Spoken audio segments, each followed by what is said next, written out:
بسم الله الحمد لله ثم الصلاة والسلام على رسول الله صلى الله عليه وسلم. maalmahan sida ay lagala socday meediyaha magaalada beledweyne iyo nawaaxigeeda waxaa ka dhacay musiibooyin ay sababeen roobab da'ay oo dad badan ay ku dhibaatoobeen ilaa haddana way taagan tahay. sidaa darteed dadka Soomaaliyeed ee degan Norway guddigii horay u gurmaday oo la yiraahdo guddiga gurmadka musiibooyinka iyo masjidka Tawfiiq oo xarunta maraakista wadanka Norway xiriiriya ah go'aankoodii wuxuu noqday galabta oo taariikhdu ay tahay 7 bisha shanaad 2018 in la bilaabo gurmadkii wax loogu aruurinayay oo dadka Soomaaliyeed ay u gurmanayeen dhibaatada ka dhacday gobolka Hiiraan khaasatan magaalada Beledweyne. sidaa darteed anoo ku hadlaya afka guddiga masjidka Tawfiiq waxaan maraakista iyo dadka Soomaaliyeed ee Norway aan leenahay dadkaas sidii loogu gurmaday musiibooyinka hore oo dhacay in loogu istaago si wada jira in loogu gurmado gurmadkaas oo ah waajib nasaaran muslim ahaan iyo Soomaali ahaanba inaan si wada jira aan ugu gurmano dadka walaalaheena oo dhibku ay gaareen. gurmadkaasna waxaa ka qayb qaadanaya hay-adda xanaano sidii la og yahay oo horeba ay uga qayb qaadanaysay iyo guddigii gurmadka masiibooyinka barnaamijkii dhacdooyinkii Soobe iyo abaarihii guud oo wadanka ka dhacay u gurmaday. insha Allah taala waxaan rajaynaynaa si wada jira oo furan in loogu wada gurmado Ilaahay subhanahu wa ta'ala ayagana masiibooyinka ka qaado annagana wanaag iyo khayr awlaadeena iyo annagaba in Ilaahay noogu bedelo inta ayaan leenahay. dadka Soomaaliyeedna waxaan leenahay insha Allah taala sidii la idinku yaqaanay gurmadkiinii oo laaban inaad ku garab istaagtaan guddiga gurmadka musiibooyinka ee Norway. بسم الله الرحمن الرحيم صلاة والسلام على رسول الله صلى الله عليه وسلم. maantay halkaan baaq waxaan uga diraynaa annaga oo ka kooban dhammaanba xibnaha iska kaashaday arrintan oo ah masjidka Tawfiiq ugu horeeyo guddiga masiibooyinka iyo hay-adda xanaano in walaalaha Soomaaliyeed ee dhibaatadu ay ku soo gaartay dadku ay ka soo gaareen ay caawiyaan oo garab istaagaan si lamida sidii ay gurmadiyadii horeeto ayagoo wada jira ay u garab istaageen ummadda Soomaaliyeed oo dhanna ay u istaagto oo walaalahaas la gacan qabto.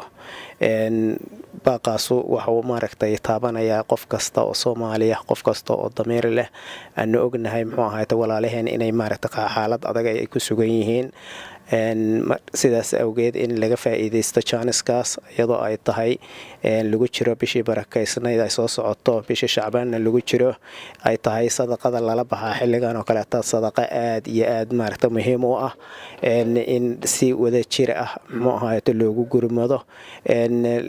insha Allah waan rajaynayaa sidii horeeto iyo si lamida in loogu gurman doono ayna noqon doonto arrintaasi arrin maaragtay wax ku oola.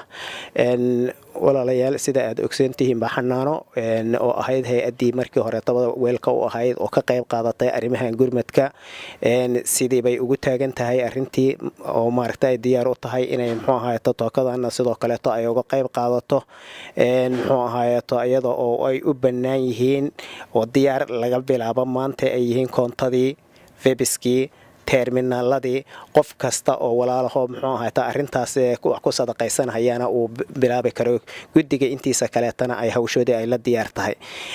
sidaas waxaanu maaragtay idinkaga codsanaynaa walaal meel kasta uu joogo in arrintaasi gacan la ku siiyo lana soo caawiyo walaalaheena reer Beledweyne. koontadii oo ahayd weelkii wax lagu shubanayay febiskii iyo terminaladii intaba dhammaan waa la idin soo dirayaa balakaadyada iyo wax walba maaragtay ayay ku qoran yihiin waana diyaar laga bilaabo maanta. sidaas awgeed ayaa waxaan leeyahay qof kasta ee walaalaha arrintaas wax ku sadaqaysanaya inuu agabkii loogu talagalay uu diyaar u yahay. بسم الله الرحمن الرحيم الحمد لله رب العالمين.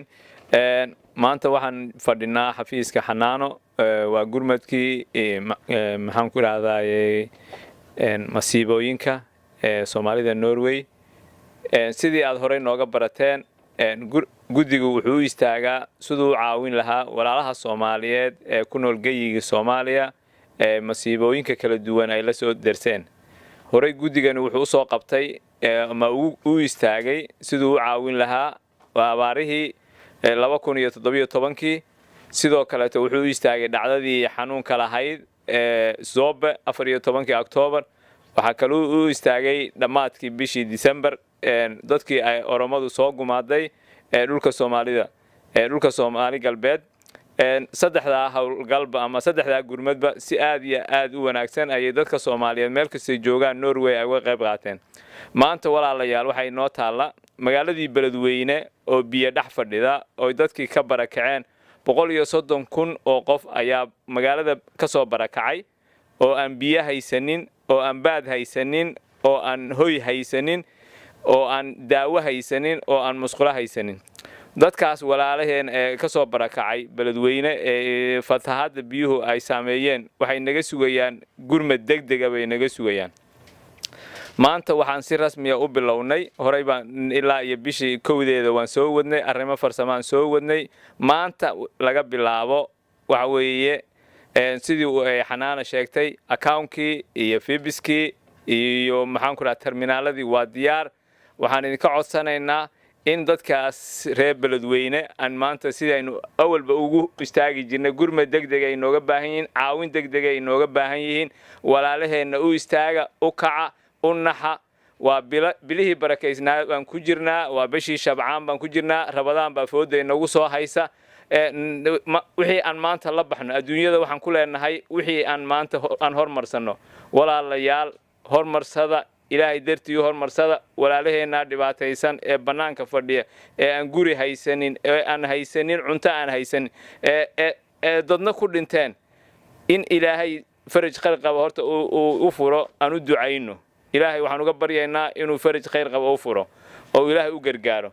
gargaarka ilaahay ayaa ku filan iyaga iyo inagaba inoogu filan. gargaarka ilaahay baan ilaahay u baryaynaa.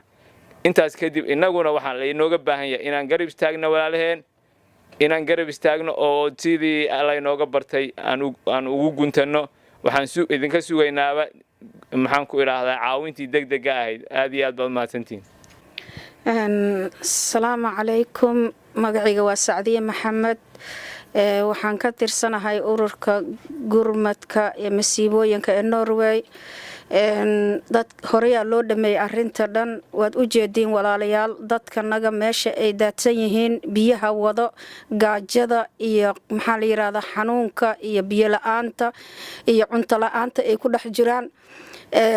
maxaa la yiraahdaa awalba waxaan ku tiirsanaynay Soomaalida muslimiinta Norway degan haddana sidii aan u taaganahay walaalayaal jeebkiina ku xisaabtamaynaa waan soo soconnaa waan bilaabaynaa hawsha walaalihiin caawiya dadkiina caawiya muslimiinta caawiya. bismillaahir rahmaanir rahiim.